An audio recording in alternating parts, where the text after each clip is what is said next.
Hello, friends. Welcome to Storycraft. On this channel, you will enjoy world top stories. Let's view the video. A Mother's Last Message. Whispers in the Wind. The Lonely Hilltop. The sun dipped low over the hilltop, casting a golden hue across the sprawling fields below. A cold breeze swept through the tall grass, whistling softly as if carrying a secret, too sacred to be spoken aloud. On the edge of the hill stood a small wooden bench, aged by time, creaking softly with every gust of wind.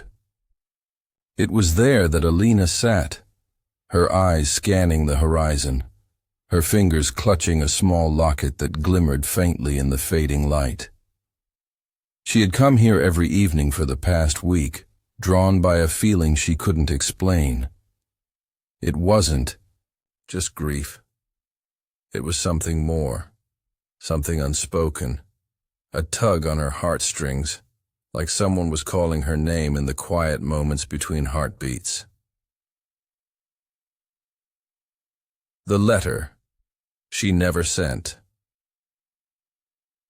Tucked inside the locket was a folded piece of paper, yellowed. At the edges, brittle, fragile, it was her mother's handwriting. Alina had found it hidden behind a loose brick in their kitchen wall 2 nights after the funeral. No one else knew it existed. She had memorized every word. It wasn't a farewell. It was something else. Message. A clue. My dearest Alina, if you're reading this, it means the truth has begun to find you. Follow the wind. Trust the whispers.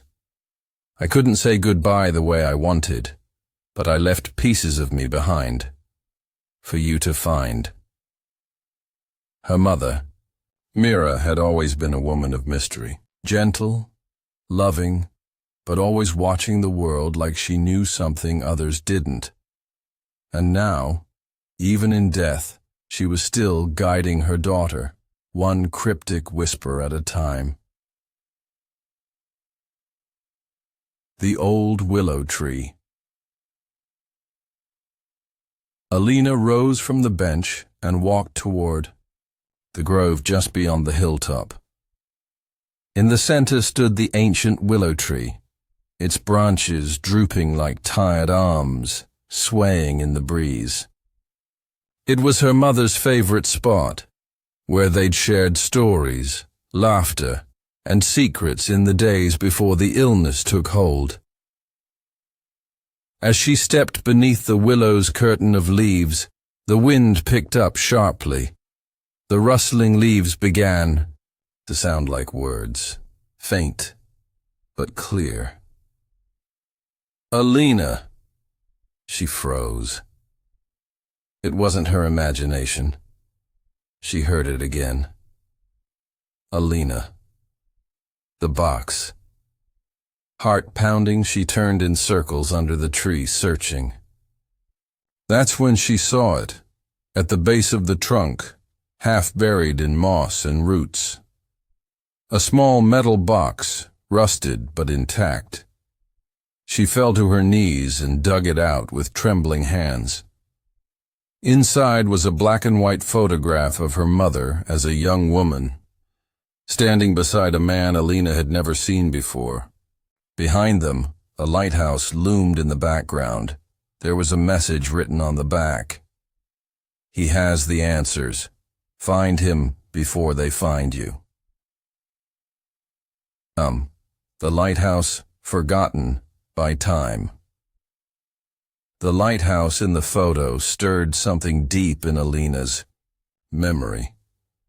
She remembered a bedtime story her mother used to tell her as a child, a tale of a watchtower on the edge of the sea, where the wind never stopped and secrets were locked in silence.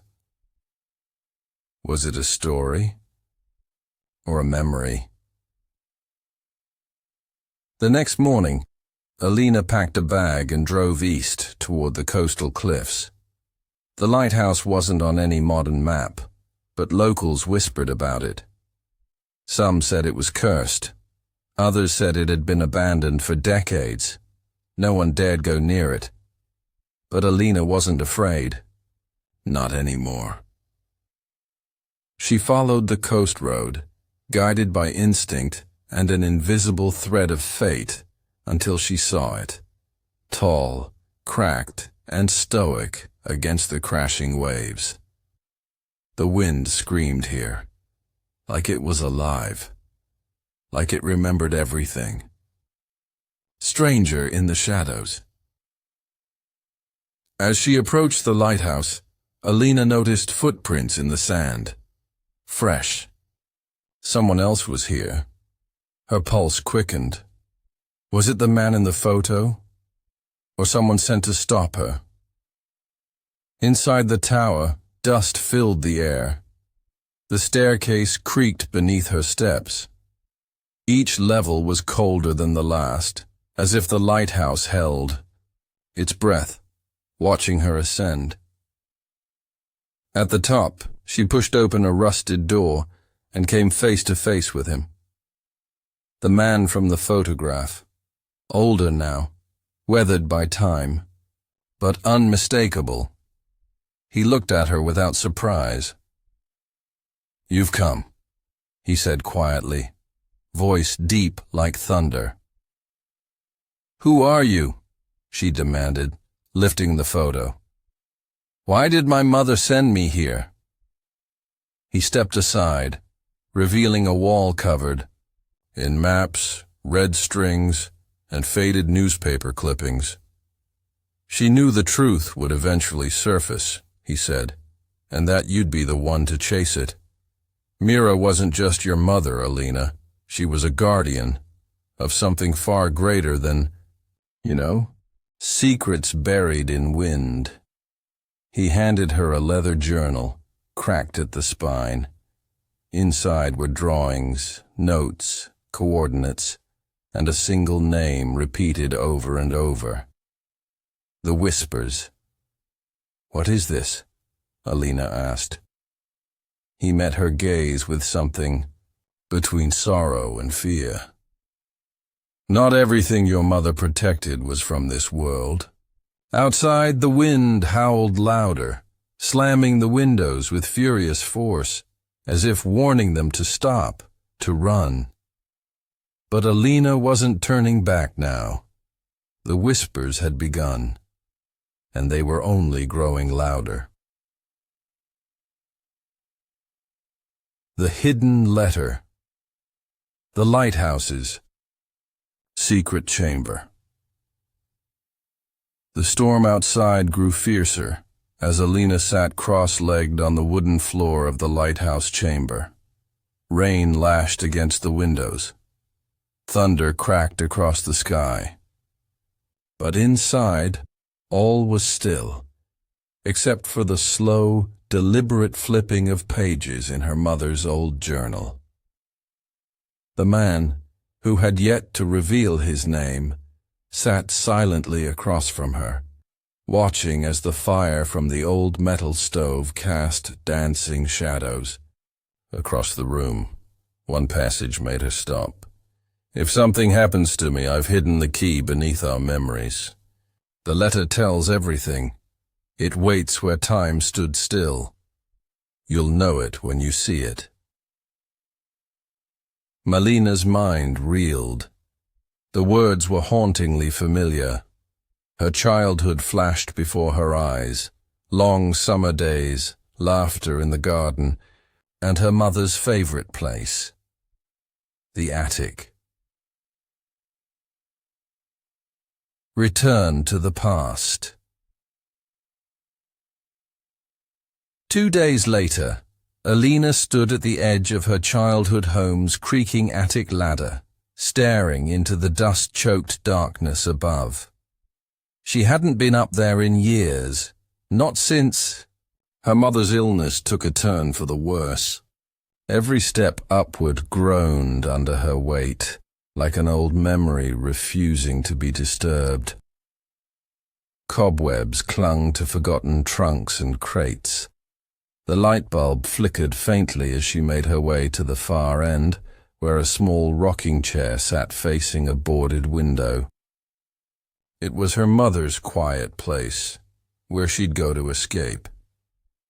And behind that rocking chair was something new. A wooden floorboard, slightly raised. With shaking hands, Alina pried it open. Inside was a small velvet pouch, and within it, a folded letter sealed with red wax. Her breath caught. It was addressed to her. The letter unfolds. She broke the seal and unfolded the delicate parchment. The handwriting was her mother's, sharp, graceful, and filled with urgency.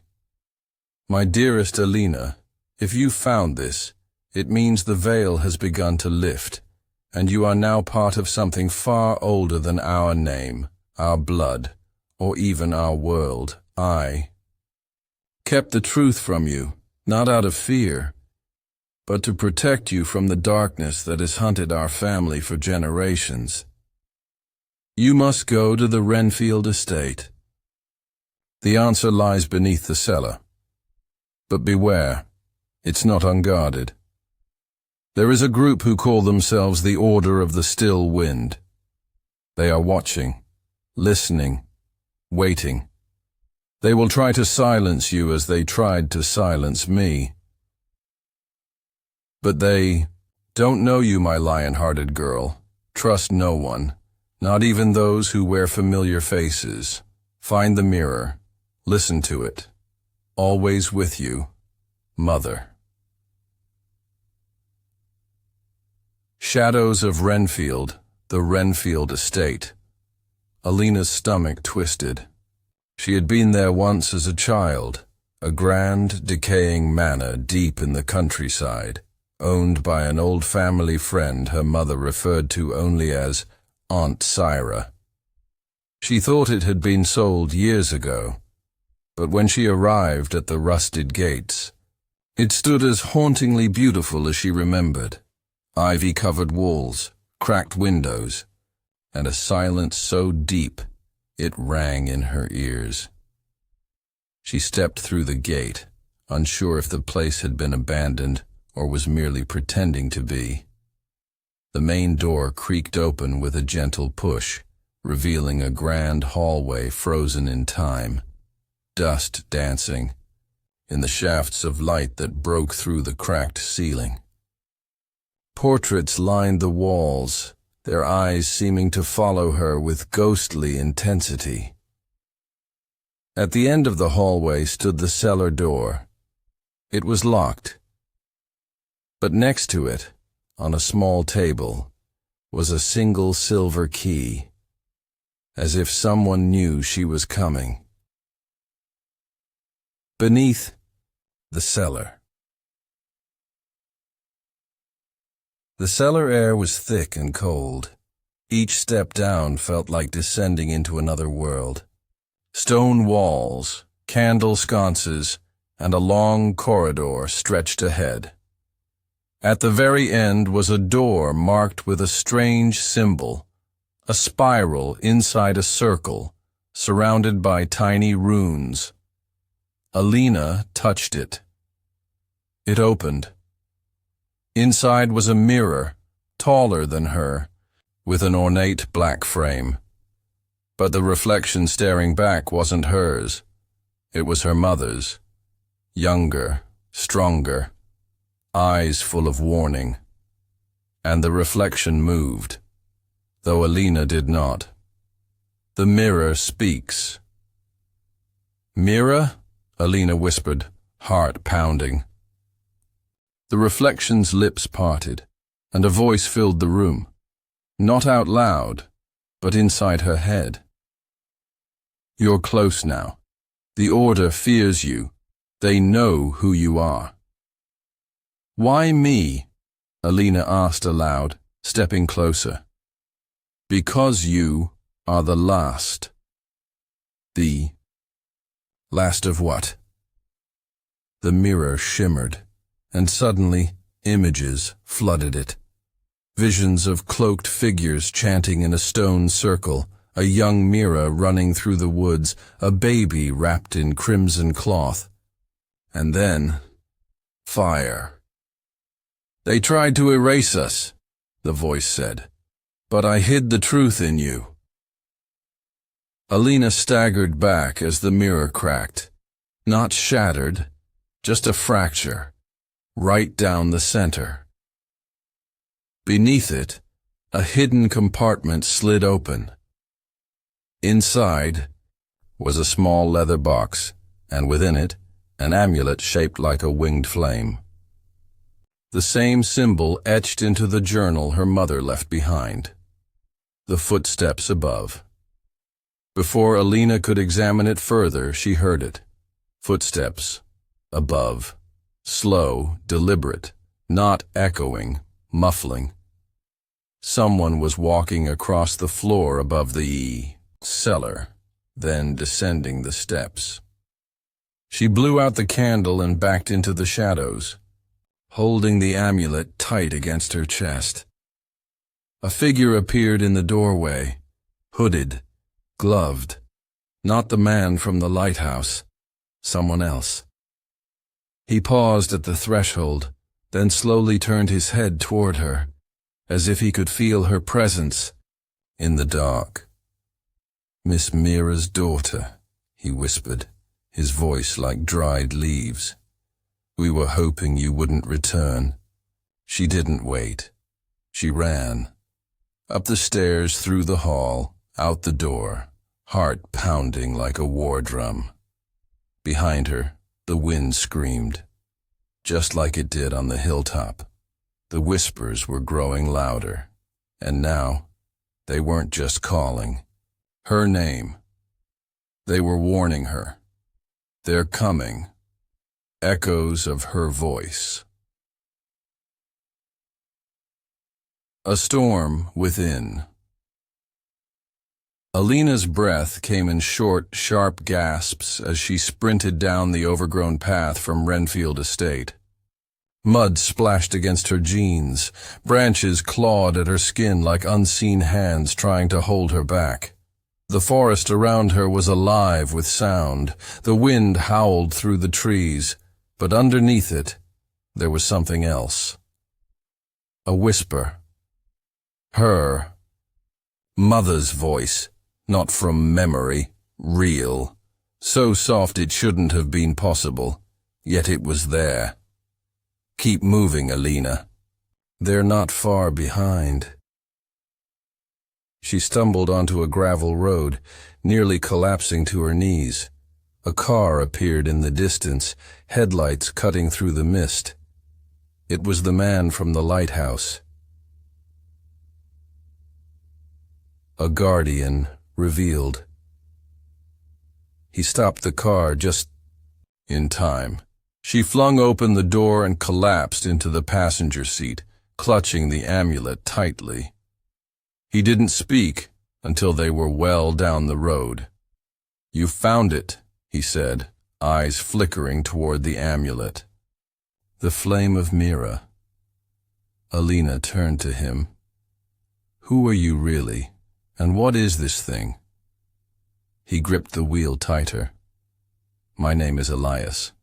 I was sworn to protect your mother. And now, you." He glanced at her. "That amulet is not just a symbol. It's a key and a warning. The Order wants it. But more than that, they want you silenced." "Why?" she demanded. "What's so special about me?" He hesitated. "Because your voice can unlock what they've spent centuries trying to bury." The Archive of Lost Names.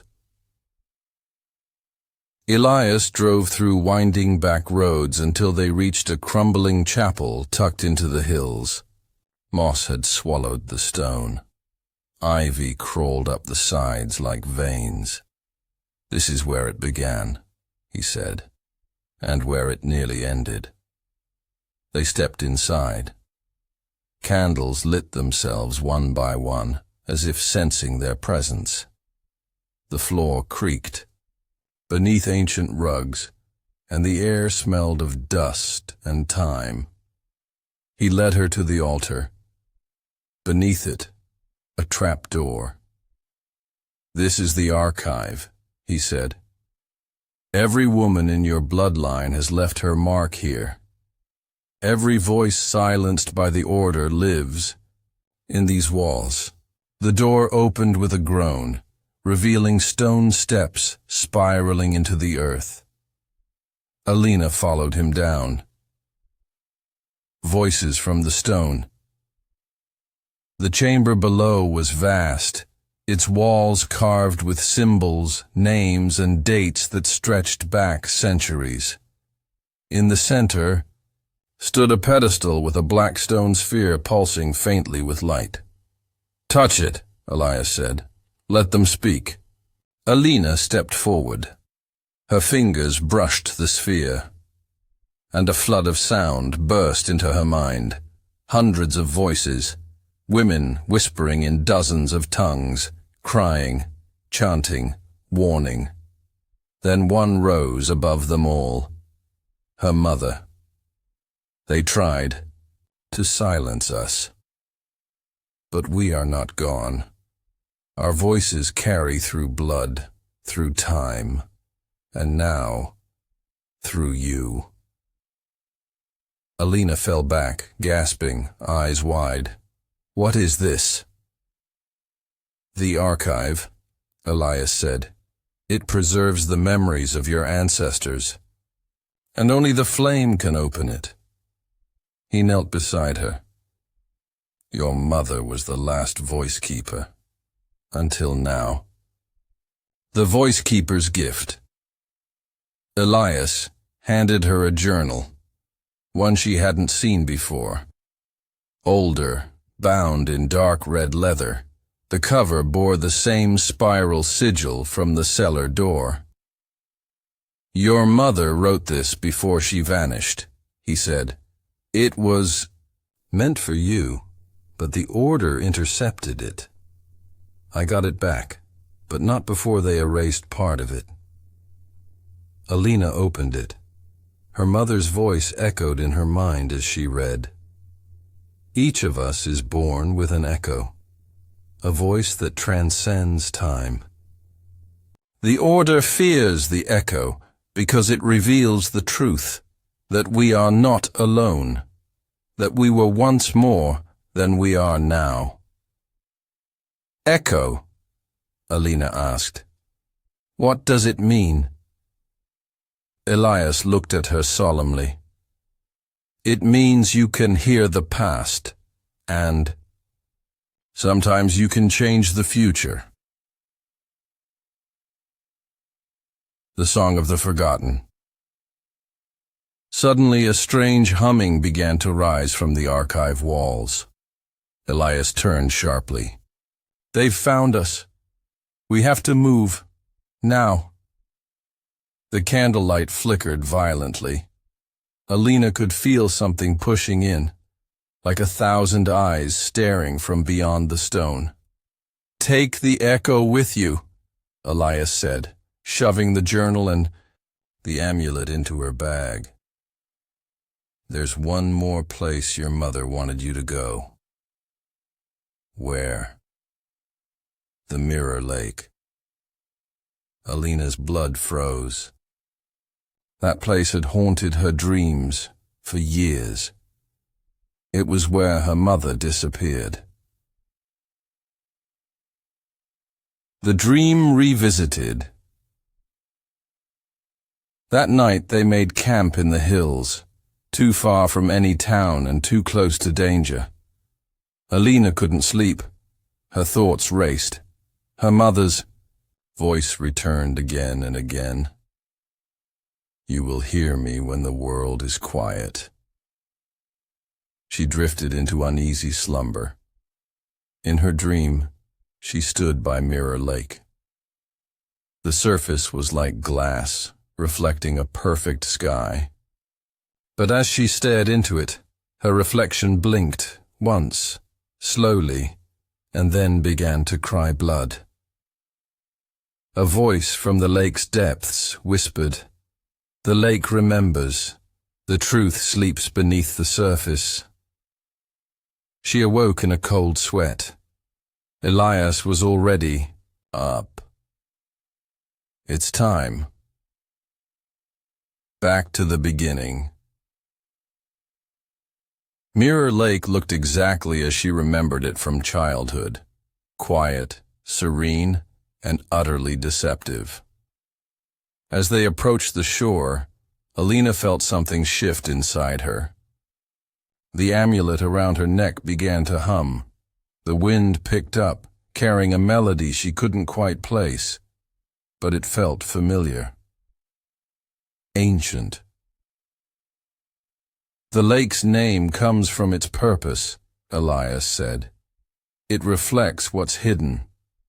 The order used it to trap voices. Your mother believed it could free them too. Alina stepped into the shallows. The water rippled around her feet. Then the whispers began again. Louder, stronger, urgent. And this time, she heard one word clearly. Beneath. She turned to Elias. There's something under the lake. He nodded. Then it's time. You went to meet it. A descent into echoes. She dove in. The cold wrapped around her like chains. The deeper she went, the clearer the voices became. And then she saw it. An ancient stone structure beneath the lake, an altar surrounded by glowing runes. As she touched it, the amulet flashed, and everything around her shook. She heard her mother's voice again, clear and powerful. Your voice is your power, Alina. Use it. Break the silence. She opened her mouth and sang. Not words, not language, just sound, pure and true. The lake responded. Light burst from the altar. The echo awakened, and the order began to tremble. The order of the still wind. The cracking silence. The lake exploded with light. Alina surfaced, gasping, clutching the amulet. Elias helped pull her to shore, his eyes wide. You activated it, he said breathlessly. You awakened the echo. The wind had died, no birds, no sound. A deafening, unnatural silence settled across the land, thick and suffocating. Then came the ringing, a high-pitched hum, faint but undeniable. Elias turned toward the woods. Here. Cloaks in the trees.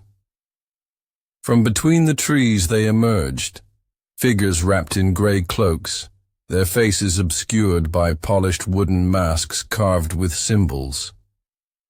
The order of the still wind.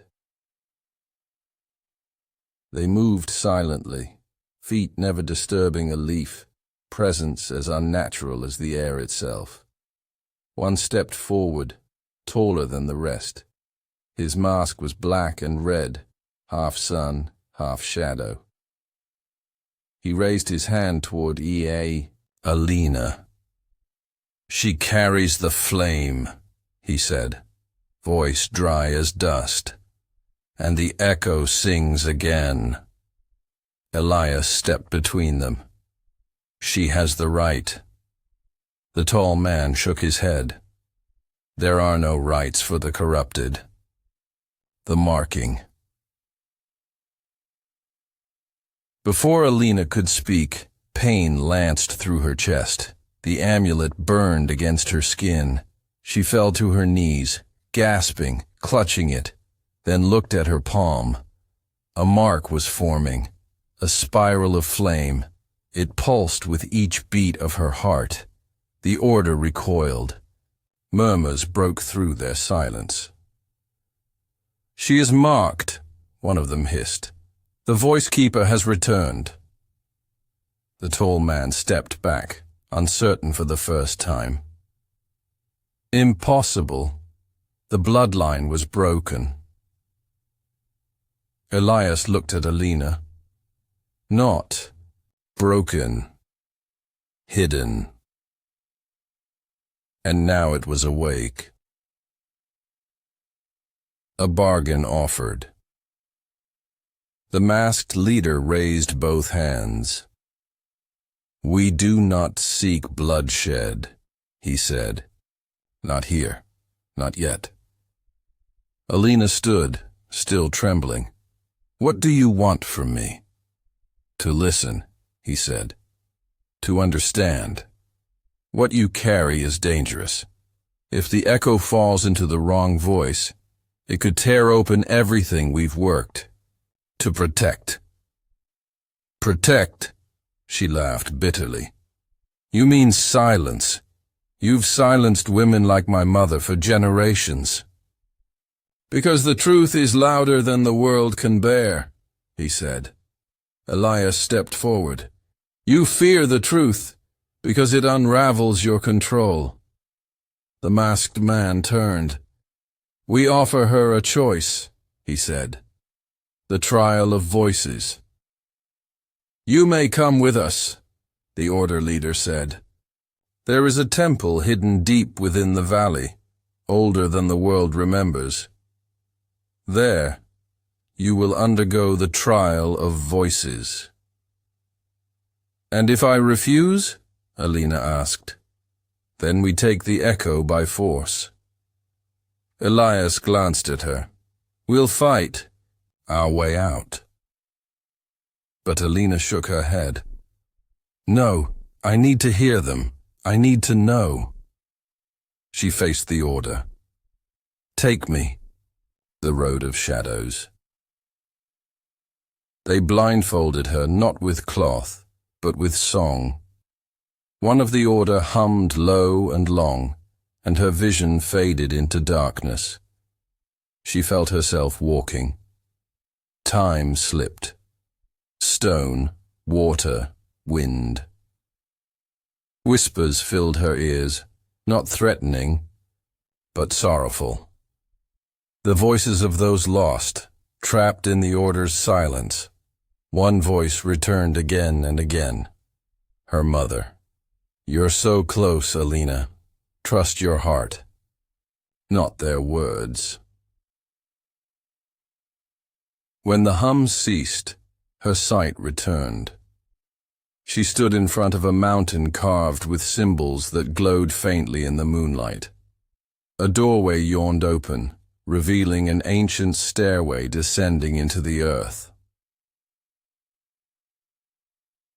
The temple. Of breathless songs torches lit as she passed, casting long shadows on the walls. The staircase spiraled down into an underground cathedral, circular, vast, echoing with memory. At the center stood a throne made of bones, feathers, and branches. "The sea," Masked Leader gestured. "Sit." Alina hesitated, then approached. As she touched the throne, a blast of wind swept through the temple, though no door was open. The spiral mark on her palm began to glow. The voices test her. The moment she sat, the chamber darkened. Suddenly, figures formed from smoke surrounded her, women cloaked in veils, their eyes glowing gold. They spoke in unison. "We are the echoes. Speak your truth or be consumed by ours." Alina swallowed. "My name is Alina Vale. My mother was Mira Vale. She was silenced by this order. I don't want revenge. I want truth. The figures stepped closer. One of them whispered, "Then speak your deepest memory." Alina closed her eyes. I remember her singing to me by the fire. Her voice made the world feel whole. Silence. Then the veiled women bowed. You are true. The order fractures. Light returned to the temple. The order stood stunned. The masked leader's fists clenched. She passed, he whispered. It cannot be. Elias stepped forward. You knew the echo would choose her. No, the leader snapped. We preserved silence for peace. Her voice will bring war. Alina stood. Truth isn't war, but it is change. She turned to the others. You still have a choice. Follow him, or remember why we sang in the first place. A few cloaked figures stepped forward, removing their masks. Women, young and old. One by one, they bowed to her. I hear you, they said in unison. The new wind rises. The spiral on Alina's palm burned brighter than ever. The throne cracked. The walls began to tremble. Elias shouted, We need to go! The temple is collapsing! Alina nodded. Let it. She led the others out, her voice rising in a song she did not know she knew. A melody passed through blood, memory, and love. Behind her, the temple of silence crumbled into dust, and the wind returned, soft, steady, and alive. For the first time in centuries, the world began to listen. The last message, the homecoming. Alina stood at the edge of the forest, the village lights flickering in the distance like memories come alive. She hadn't returned here since her mother's burial, since the day they lowered silence into the ground. Now, the silence was gone. The wind whispered through the trees, carrying fragments of song, laughter, and sorrow. The still wind had broken. The world had begun to breathe again, but something remained unfinished. The amulet around her neck pulsed faintly. Her mother's voice was not done speaking. The hidden letter. Inside the old house, everything was just as she remembered. Dusty. Books, cracked windows, the faint smell of rosemary and ash. Alina moved to the hearth, knelt beside it, and ran her fingers beneath the stones. One shifted loose. Behind it, wrapped in linen and tied with a faded red string, was a letter. Her name was written on the front in her mother's elegant handwriting. To my daughter, when she finds her voice. Alina opened it with trembling fingers. Mira's words. My dearest Alina, if you're reading this, it means the wind has finally listened. It means you've done what I could not. They called me mad for singing to the night. They called me dangerous for remembering the old songs, but I knew one day someone would rise, not to sing louder, but to sing truth. You were always the light in my storm. I silenced myself to keep you safe. But I never wanted you to carry that silence forever. The echo chose you not because you are perfect, but because you are real, brave, wounded, whole. Let them hear us now, and never forget, The greatest rebellion is a voice that refuses to die. With all my love. Mother. A flame rekindled. Tears streamed down Alina's cheeks. For the first time, she didn't cry out of grief. She cried for joy, for release. She folded the letter, kissed it, and placed it above the hearth. Elias entered quietly, standing beside her. She knew, he said softly, all this time. Alina nodded. She planted the seed. I just helped it bloom. The last song that night, in the center of the village, Alina stood beneath the stars. People gathered, young, old, former members of the order. No masks, no silence, just breath and hope. She began to sing, her mother's lullaby. The song echoed through the valley, weaving through trees, stone, and sky. A mother's last message, a daughter's first legacy. The wind carried it far, and the world listened. Thanks for watching. Subscribe our channel Storycraft for more interesting videos.